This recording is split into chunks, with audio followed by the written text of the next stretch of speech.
महोदय, मैं कहना चाहता हूँ कि हर आदमी को यह अधिकार है कि जिसको वह चाहे डाक द्वारा मत भेज सके।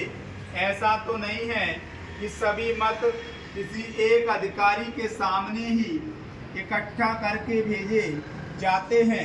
जहाँ तक इस बिल का संबंध है वह ठीक है, वह प्रारंभ में ही आना चाहिए था और मैं इसका समर्थन करता हूं। मैं इस सदन के माननीय सदस्यों से भी निवेदन करता हूं कि इस बिल को पास कर दिया जाए। खेती में उन्नति ना होने का कारण क्या है? उसका एक कारण यह है कि खेती से संबंधित जितने विभाग हैं उनमें आपस में समन्वय नहीं है। खेती के लिए अच्छी खाद की आवश्यकता है, पानी की आवश्यकता है, औजारों की आवश्यकता है और धन की आवश्यकता है। इन सारी चीज़ों के लिए अलग अलग विभाग हैं। मालूम ऐसा पड़ता है कि उनका आपस में कोई संबंध नहीं है। वे आपस में मिलकर कोई योजना नहीं बनाते जिससे खेती की आवश्यकताएं पूरी होती। इसलिए जब तक उनमें आपस में तालमेल नहीं होगा तब तक खेती की उन्नति नहीं हो सकती है। दूसरा कारण यह है कि योजना की बिल्कुल कमी है।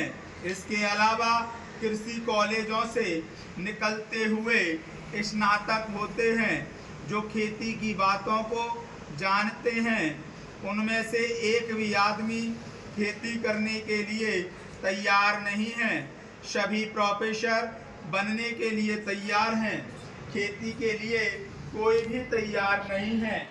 एक बात मैं माननीय मंत्री जी से विशेष रूप से कहना चाहता हूँ, अधिक उपज ना होने का एक कारण यह है कि जो खेत में काम करते हैं वे उसके मालिक नहीं हैं।